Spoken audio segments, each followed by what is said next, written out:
Salam, xoş gördük hamınızı. Ümid edirəm sizdə hər şey yaxşıdır. Bu günlərim spontan video çəkmək istədim. Həm də biraz qısa olacaq. Düşünürəm ki, toxunmaq istədiyim mövzu sizə maraqlı olacaq. Kimlərdən danışmaq istəyirəm? O şəxslərdən ki, uşaq vaxtı əlaçı olublar, çox yaxşı oxuyan olublar, yaxşı qiymətlər alıblar. Başqaları onlara həmişə deyiblər ki, çox ağıllısan, çox bacarıqlısan, yaxşı oxuyansan, afərin, afərin, afərin. Bu çox gözəl, bu öz yerində. Ancaq belə insanların çox təəssüf ki, yetişkin vaxtda böyük qismini yaxın münasibət qurmaqla bağlı problemlər olur. Mən istərdim bu günləri bu problemlərdən danışım və niyə onlarda bu problem olur, nə cür problemlər olur və əslində nə etmək olar. Məsələ burasındadır ki, uşaq özü barəsində anlayışı, ümumiyyətlə dünya ilə bağlı kontaktı, yəqin ki, bu ilk dəfə deyil, bunu artıq məndən eşitmisiniz ki, özünə önəmli fiqurlarla kontaktdan alır. Yəni bunun valideynləri, sonra bu onun nənəsi, babası, sonra bu onun müəllimləri olur və bu kontakt üzərindən tanımlamağa başlayır ki, o nə edəndə onu sevirlər, nə edəndə onu tərifləyirlər, nə edəndə onu qəbul edirlər.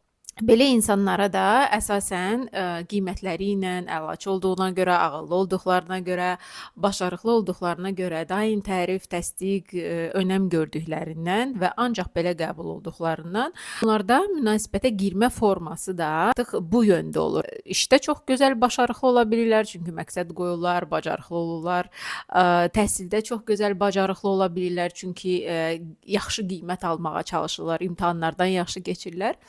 Ancaq münasibət təəssüf ki, belə deyil. Çünki münasibət qurmaqda bu cür işlər. Onlar isə münasibətdə nə edirlər? Münasibətə girəndə bacarıqlı olmağa çalışırlar. Münasibətdə də özlərini əlaçı kimi göstərməyə çalışırlar ki, onlar bacarırlar da. Onlar həm görünüş cəhətdən yüksək qiymət almağa çalışırlar.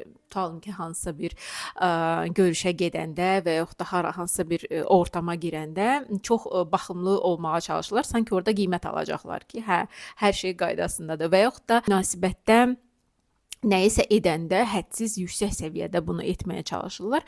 Yəni sanki onların etdikləri hər bir şeydə sanki nəticə gözləyirlər. Gözləyirlər ki, onlar bunu edəcək və ətrafdan yüksək qiymət alacaq və beləliklə o öyrəşdikləri ssenarini belə təsdiqləyəcək və beləliklə bu deməkdir ki, onlarda hər şey okeydir. Və başqa bir şey də ondan ibarətdir ki, bilmirəm, dərsə cavab verəndə müəllim adətən nə deyirdi? Haqlısan, yəni düzgün cavab verəndə və yaxud da əla qiymətlər alan uşağa adətən deyirlər ki, hə, doğrudur, doğrudur. Bax, filan kəs doğru dedi. Bax, afərin sənə belə. Onlarda da belə bir ideya var ki, onlar hər şeydə doğru olmalıdırlar, haqlı olmalıdırlar. Ona görə də münasibətdə istənilən mövzuda çalışırlar ki, haqlı olsunlar. Çalışırlar ki, qabaqcadan hər şeyi desinlər, planlasınlar. Hətta onlar doğru olmadıqda belə bir yol tapıb özlərinə haqq qazandırmağa çalışırlar və yaxud da ola bilsin ki, hansısa mövzu müzakirə olundu, orada nəsə onların haqlı olmağına şübhə yarandı, belə deyək də, və yaxud da kimsə hansısa bir sözü ittiham eləyirsə, tez özlərinə götürürlər, neçə gün onu beyinlərində fikirləşirlər, sonra ona arqumentlər axtarırlar və sonra gəlirlər deyirlər ki, bilirsən, sən neçə gün qabaq mənə bu sözü belə demişdin, əslində bu belə deyil, belədir, belədir, belədir. Yəni məqsəd onlarda daim haqlı olmağa çalışmaqdır, daim uğurlu olmağa çalışmaqdır. Bu onların münasibətə girmə formasıdır. Ən çox da nədə üzülürlər, nə onlarda belə deyək də dözülməz gəlir.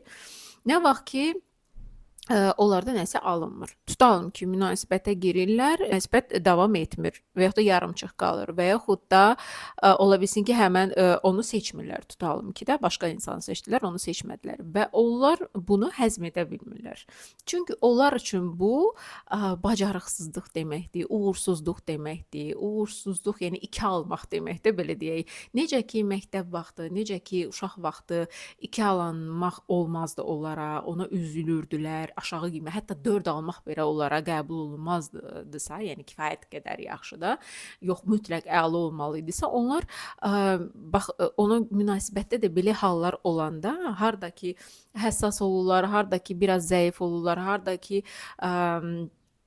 alınmır onlarda da, yəni belə deyək, dırnaq arası deyək də, məğlubiyyətə uğrayırlar. Bu onlara həzm olunmaz gəlir. Bu onlara qəbul olunmaz gəlir. Ona görə də bunu artıq hətta bunu prinsip məsələsinə də çevirə bilərlər də. Ola bilsin ki, artıq heç istəmirlər, hətta dərinə getsən həmin insan o heç onlarlıq deyil, amma o onu beynində prinsipə çevrilə bilər ki, yox, bu mənim olmalıdır. Yox, bu niyə görə mənə atqaz elədi belə deyək də. Niyə görə o mənimlə olmadı? Niyə görə bizdə yarımçıq qaldı? Yox, biz davam eləməliydik. Hətta ola bilsin ki, biraz davam edəndən sonra onun başqa insan xoşuna gəlir. Yox, o keçmişin də ondan xoşu gəlməlidir. Yəni qısası odur ki, bu insanlarda mütləq uğur olmalıdır. Mütləq başladıqları hər işdə uğurlu olmalıdırlar. Hətta bu işə də aid ola bilər də. Onlarda uğursuzluq ola bilməz. Onlar bilməyə bilməzlər də. Onlar bilməlidirlər. Mütləq hər şeydə yaxşı olmalıdırlar.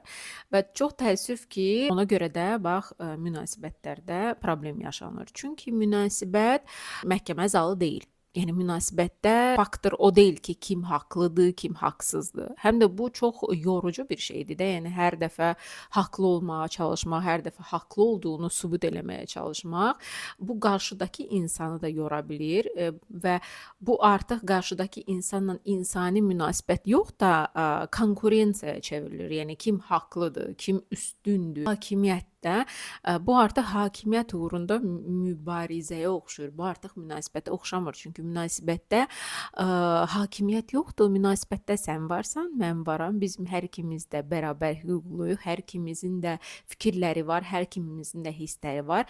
Sən də haqlı ola bilərsən, mən də haqlı ola bilərəm. Sən də səhv edə bilərsən, mən də səhv edə bilərəm. Sən də bilməyə bilərsən, mən də bilməyə bilərəm. Burada bərabər hüquqlu belə də elastiklik var. Amma onların anlamında bu elastiklik yoxdur. Onların anlamında onlar daim haqlı olmalıdırlar. Onlar daim bilməlidirlər və onlar daima əla qiymət almalıdırlar. Onlar daima münasibətdə də yaxşı olmalıdırlar, yaxşı nəticə göstərməlidirlər. Hətta yaxşı gəlin olmalıdırlar, yaxşı ana olmalıdırlar, yaxşı övlad olmalıdırlar. Belə deyək də, yüksək qiymətə layiq də mütləq onun barəsində yaxşı sözlər deyilməlidir və bu da çox yorucudur əslində. Çünki insan mükəmməl ola bilməz. İnsan hər sahədə mükəmməl ola bilməz. Mütləq ki, pravallar da olacaq da, belə deyək, ups and downslar olacaq. Olacaq ki, zəif olacaq həmən an, ola bilsin ki, bacarmayacaq həmən an və bu da çox normaldır. Bu da çox insanidir. Burada mən təklif edərdim ki, bu hallarda ümumiyyətlə özünüzə nəzər salasınız, öz münasibət qurmanıza baxasınız. Mən necə münasibətə girirəm? Nə qədər hallarda mən haqlı olmağa çalışıram. Bax, ümumiyyətlə müzakirələrdə də partnyorumla münasibətdə kim daha çox haqlı olmağa çalışır həmişə, kim özünü sübut eləməyə çalışır həmişə.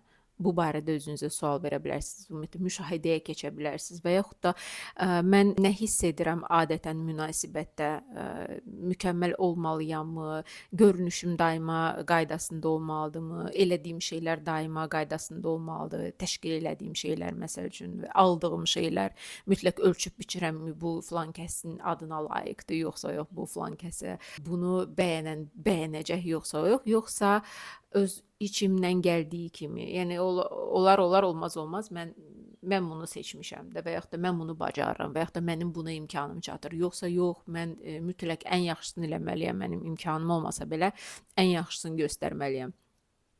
Sual verin özünüzə və yaxud da müşahidə edin özünüzü. Görün siz nə hiss edirsiniz? Sizdə bax köhnə strategiya, bax məktəbdə, tələbə vaxtı, şagird vaxtı, evdə o göstərdiyiniz davranış modeli münasibətinizdə də davam edirmi?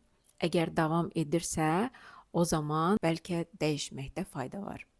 Çox güman ki, həm özünüz əziyyət çəkirsiniz münasibətdə, çünki bu çox yorucudur. Çox güman ki, qarşı tərəfdə sizinlə kontaktda əziyyət çəkir, çünki daima haqlı olan insanın yanında insan özünü heç nə lazımsız hiss edir. Üstəgəl də daima mükəmməl olan insanın yanında isə insan rahat ola bilmir. İnsan özü kimi ola bilmir. İnsan sərbəst belə özünü buraxa bilmir, belə deyək. Bu isə yaxın münasibətin ən önəmli faktorlarından biridir. İstərdim öz təcrübəniz haqqında bu videonun altında yaza bilərsiniz. Mən isə hələlik sizlə sağollaşıram. Növbəti videolarda görüşənədək hələlik.